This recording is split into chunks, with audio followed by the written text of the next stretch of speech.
crew chief and our winning team owner from today's 38th annual NASCAR Racing Experience 300.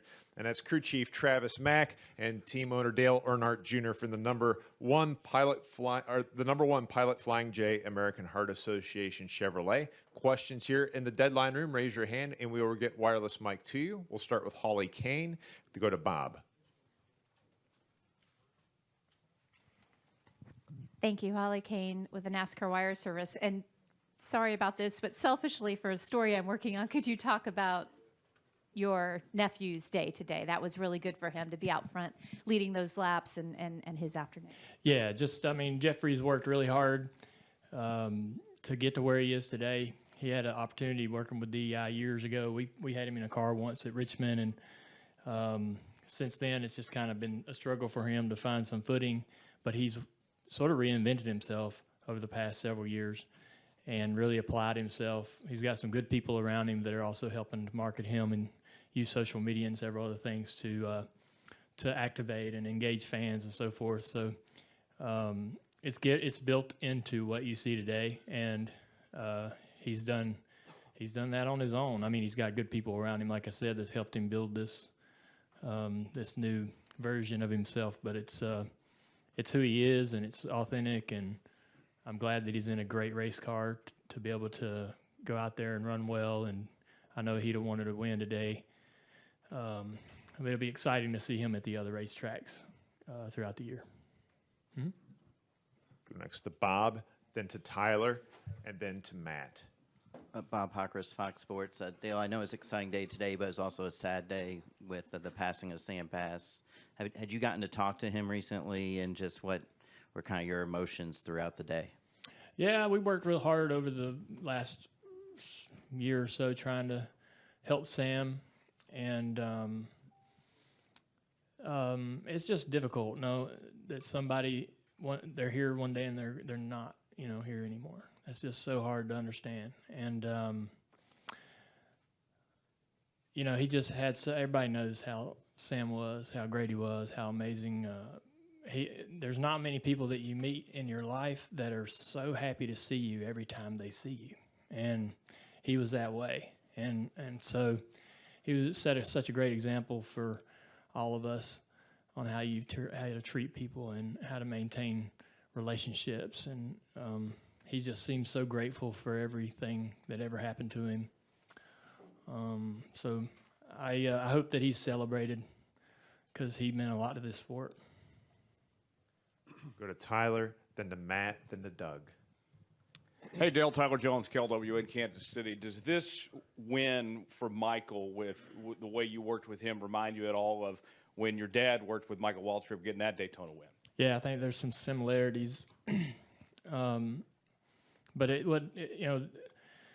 I represent Kelly, L.W. Miller, and Rick Hendrick, and a whole slew of other people that were behind Michael in this whole operation. And Michael's not the same person that we hired. The guy that you'll see when he comes into Victory Lane, obviously he's had a hell of a transition over the last hour, but he's changed a lot in the last several months that we've worked with him.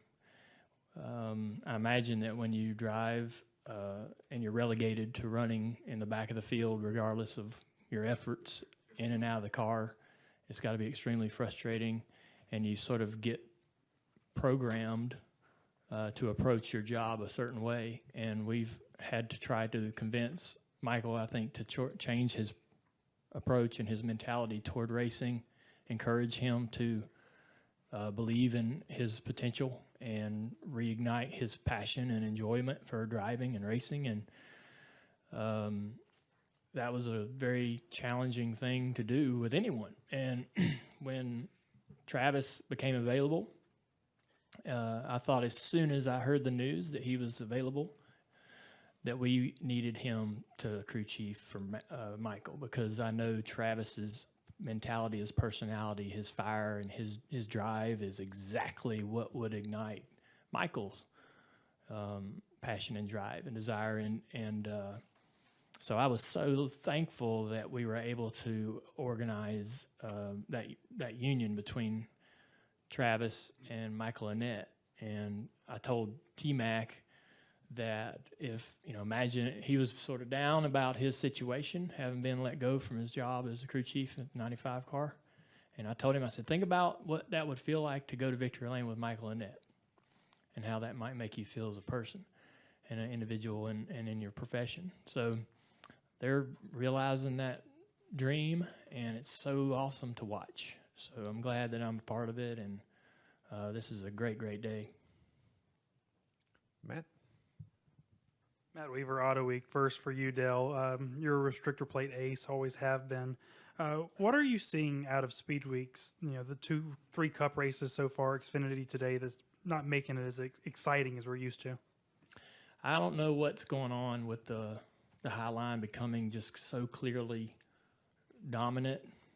To listen to, to listen to the drivers and to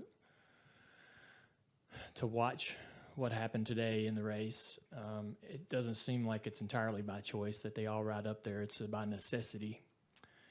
And there's a million people with a lot of smarts and engineering minds that could have a lot of great opinions on what could be done to change the way the cars react to each other. And, I just encourage those people to get together and see what could be done.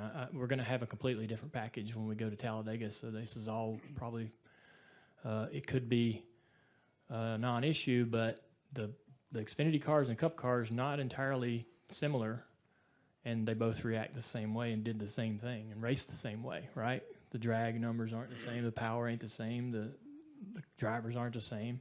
But they looked the same and ran the same and had the same similar race that we've seen it all weekend. But, I'm not going to sit up here and take this opportunity to tell you, specifically my ideas on what I would do. There's so many opinions that it's just would get lost in the noise. But we'll go to Talladega with a completely different package and hope that it's different. And one of those great minds, Travis, you build these cars. Is there anything in the regulations, the build, that could attribute to what we've seen? It's really hard to say. It takes such a orchestration of fast cars to have to try to take over those cars running up top. So it's very difficult for them to get in line. It's like they need the communication with each other like they used to, so they could talk to each other and they could all go at the same time. But if they don't have that same time moment that they all go at the same time, they're not going to overpass the 10 cars running the hot line wide open. So helps having a fast car out front like we did. That was I pretty love awesome. the package. Yeah. I hope they stick with this one. This is the package that I worked with my whole time at Hendrick Motorsports with Dale. And we always prided ourselves on building fast speedway cars. I kind of learned under Steve Berg at Hendrick Motorsports, and ever since I started, I've always prided myself on speedway racing and building fast cars here. We're going to go next to Doug, and then to Lewis, and then upstairs to the press box. Doug Turnbull for WSB and PRN, and since Michael Annett's joined us, I actually want to ask first you, Michael, and then Travis, just about the redemption that this is, because sort of innocuously last year, Travis, because you weren't on a front-running team, that job changed. Then obviously, Michael, you've had the drought there. This seems to be a weekend about redemption with Austin Hill's win yesterday too. So can y'all just talk about getting the monkey off your back and sort of how this probably will change the impression of you going forward, what it means to you? Yeah, definitely.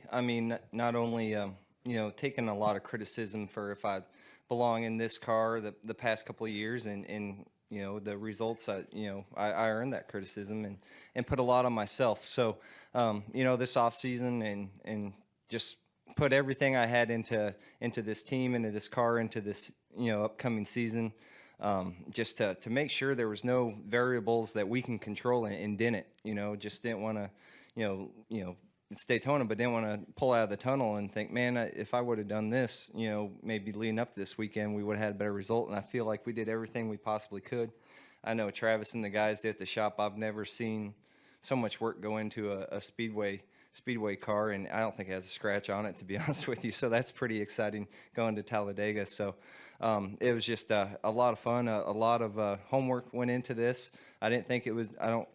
our sport's not easy, but I didn't think it was going to be that easy. But it's just a testament to how good that car was, the Hendrick power. And, and honestly, someone said something out there that last pit stop, I think we got out by an inch and beat our teammate out. And that was the difference. So just the little things here. And we were able to control that. And the guys were spot on, and we got out, with him drawing the number one pit stall on Thursday. It started there. So just had a really good feeling about the weekend. Luis Torres, Motorsports Tribune. I got a question for Michael. And first, Michael, 6 years ago at Daytona, your career and also your life drastically changed with that incident that sidelined you for a couple of months.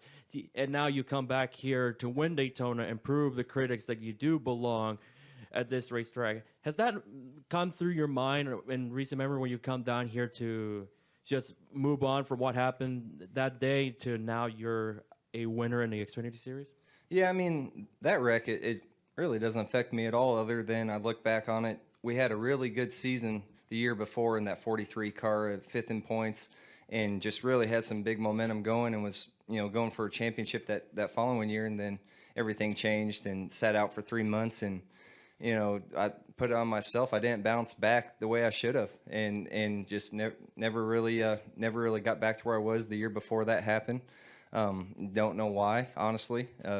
Nothing inside me changed how I felt about our sport or anything. So to come back, this weekend after the year we had, and to start it the way we did, and there's just been a really good aura around this one team. Even now it's the one team. That's that was awesome. So it's just everything's going in the right direction. Had a really good feeling sitting in the driver's meeting today, staring at the trophy. I'm like, man, that's going home with us. I really felt that way. So it's awesome, and I keep going back to not only Dale and Kelly and LW sticking with me through these past couple of years, and and then T-Mac coming on board and jumping right in and turning this program around has been awesome to see. And the second one goes to Travis. You came in last summer to call the shots for Michael. What do you see from Michael that people just don't understand or don't get when people are saying that he doesn't belong to this, right, this, and that? Oh, and he wants to run. He wants to run good so bad. He just needs the people around him to believe in him, like we have.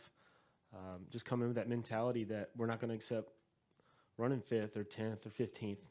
That's not acceptable to me. And so us pushing each other to get better and we're pushing the team to get better. They can feel the sense of urgency and the improvements that we're making. It's a feeling in the shop. Everybody's looking at us. I told them in the garage, I want all the teams to look at our team and look at us and say that, that's the best team out here. So we're working towards that goal. We're going to go upstairs to the press box, and then we'll come back down to the back corner to PJ. Justin Malillo, the Racing Experts. Congratulations to all three of you, first of all, on your win today. This question is going to be for Dale. It was a strong debut for the number 8 car today. Chase Elliott said to me on Wednesday on Media Day that he was only scheduled for today's race in the car. Originally, it was going to be Spencer Gallagher slated for the number 8 car. Is that still the plan for the next 2 super speedway races? I can't answer that. I don't have that information. I wish Kelly was here because she knows I remember her telling me the answer to this a couple of days ago, and I can't remember what she said. But I don't think Spencer's going to run. I think it's going to be a couple. I don't know if Chase is going to run in it, but I don't think Spencer's going to run any races this year. I'm not sure.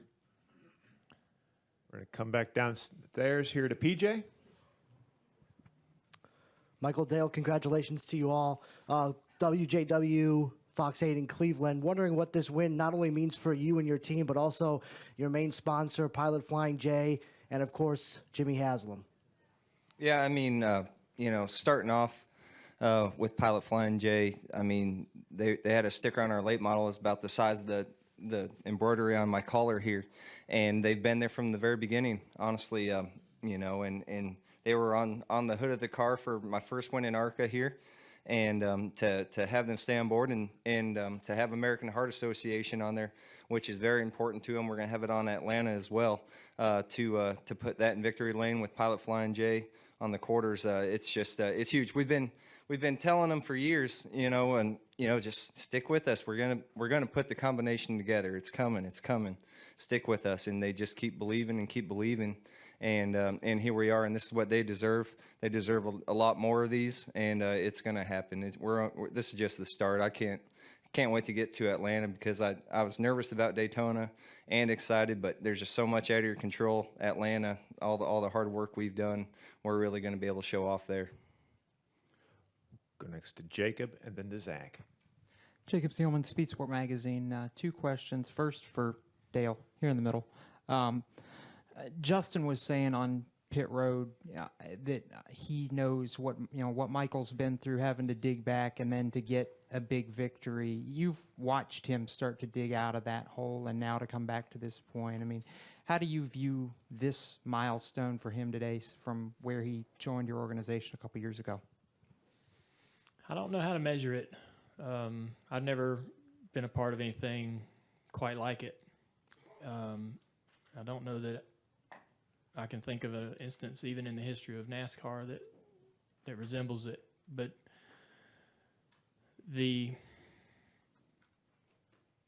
Michael just said a second ago that he was sitting in the driver's meeting and looking at the trophy thinking, that's coming home with me, that we're going to win it. And I'm just thinking to myself, like, that's a different Michael than the guy that came to work for us.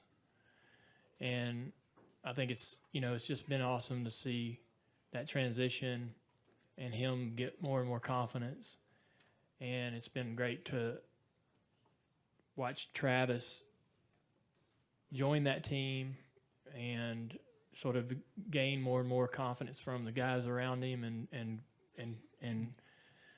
just really impressive for those guys to sort of transform that whole group. And, it'll be important to sustain that success. They believe in themselves, but it'll take a lot of applying themselves throughout the year. And, I don't mind sitting here saying that, this will work if Michael applies himself physically and mentally. This will work if the team does the same thing. I've been with teams where I didn't feel like they believed in me, and it's not a good feeling. And a year can feel like a lifetime. And so it's just Michael kind of went through that, and it takes so much to sort of change that mentality to get to where you believe in yourself and you believe in and you feel that the people around you believe in you as well. It really takes a lot of personal experiences and it's just a very difficult process and path to go through. But I'm so happy for Michael and Travis both. They both deserve this in their life, and I hope that they continue to raise the bar for themselves and challenge themselves to achieve more. Michael, Dale talked about that change, and you even have referenced it a couple times. 2 parts here. What was that spark for you? Was it something specific? And then, obviously, how big is this to rebound from what really was such a down and out year last year? Yeah, I think it was just a bunch of little things. I think I kept waiting, I guess, for a magic wand to wave over me and say, hey, you're gonna wake up and feel like you're the best race car driver out there, today, and that wasn't gonna happen. And it was just taking strides and taking little goals one at a time, and seeing the results, seeing and feeling good about it, and saying, man, I want more of that, and I think I know the path to go there and go get some more of it, because I enjoy this. And Travis and Dale have talked about the guys believing in you, and to words are just words, it's actions. And when you start to see the actions and really feel it, that helps tremendously, and you want to reciprocate and give them the results that they deserve. And so that was the biggest thing, and just just checking off every box I could to make sure that when I showed up down here, there was no doubt in everybody's mind that everybody on this team, it's corny, but our hashtag was one team, one dream, one goal. And I honestly believe everybody on that team believes in that. It's not just a saying. And we went out and proved it. It's like what Dale said, though. It's time to go show it wasn't a fluke, and I'm not worried about that. I'm excited to move forward and put a bunch more win stickers above that roof.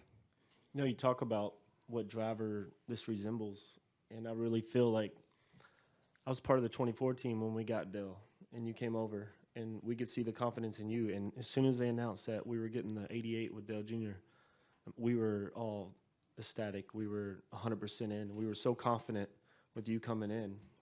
You know, that's what this feels like to me. That team transition we had at Hendrick then. Yeah. Go to Zach and then to Christian. Zach at TansWedding, What was Victory Lane like for you? It had been since ARCA here in 2008, and a lot has changed, obviously, but what was that whole celebration, seeing the trophy, seeing all the people? I cut the crap out of my hand getting out. I about bust my ass getting out of the car. I was like, can't do that, so I sacrificed my hand. But no, it was awesome. And it goes, I keep going back. It was seeing the guys there and how happy they were, because I wanted this so bad for them. They'd seen the guys in our shop come back with, you know, race wins and the hats and ringing the bell, getting their toast in the shop. And I couldn't even look at anybody smile. I just looked at my guys and looked at their faces and just wanted to bring this to them. And we finally get to do it. Hopefully get to do it a bunch more times. But just getting out of the car and seeing those guys, and a few of them have been there from the very beginning and stuck with me. And yeah, just finally get to be able to go to sleep tonight and say, man, I finally did it for them, and they did it for me. Are you a partier? Is tonight going to be fun? I don't know. They're getting on the plane. I drove down here. I wanted to bring my dog down, so I drove. So they might be partied out by the time I get home 8 hours from now. Go to Christian, and we'll go back upstairs. Christian Coley, the Motorsports News Source. I have two questions, one for Travis and one for Michael. Travis, in Victory Lane, Greg Ives and Jason Burdett both came up to you and congratulated you. How big does it mean to join them as winners in the Xfinity Series? It's really cool. Those guys come in and congratulate me. You know, I've looked up to those guys since I got at Junior Motorsports, trying to learn from them. And they're two different mentalities. And I've worked with a lot of different crew chiefs with different aspects on how to do things. You know, I try to just do things my way. And but I take a little bit from all the crew chiefs I've ever worked with. And I've definitely taken a lot from those two guys. They've helped me a lot along the way. And Michael, we ended the season last year with Brett Moffitt delivering Iowa its first national series championship. How big does it mean for a Des Moines native to go to Victory Lane here at Daytona?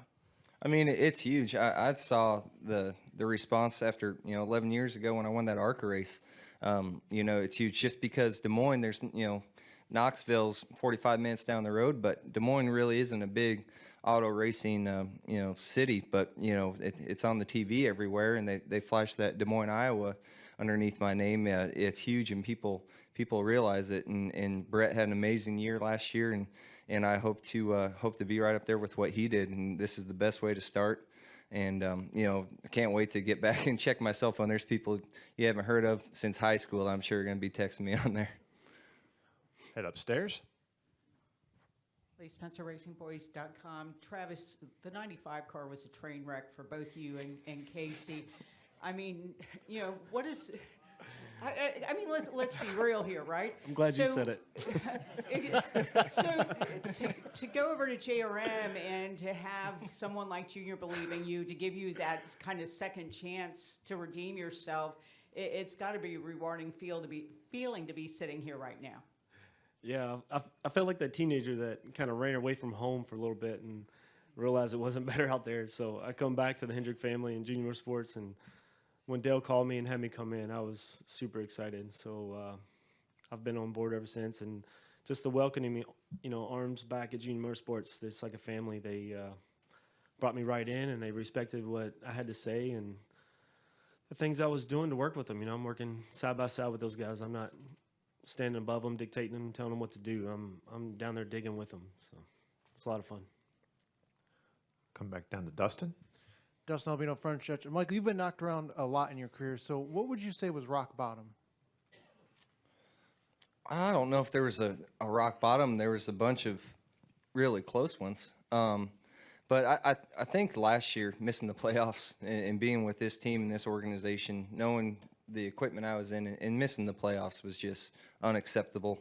And, that's why I think, I got asked earlier what the spark was. I think it was the second that checkered flag dropped at Vegas and the playoffs started and we weren't in them. I think that's what the spark probably was, to make sure something like that never happened again, and that's what started it. So never want to be in that position again. Have the best opportunity I've ever had with the people I'm with, the organization I'm with. I've told Dale it's not a team. It really is a family over there, and it's a fun thing to be a part of. And now I'm glad I'm doing my part.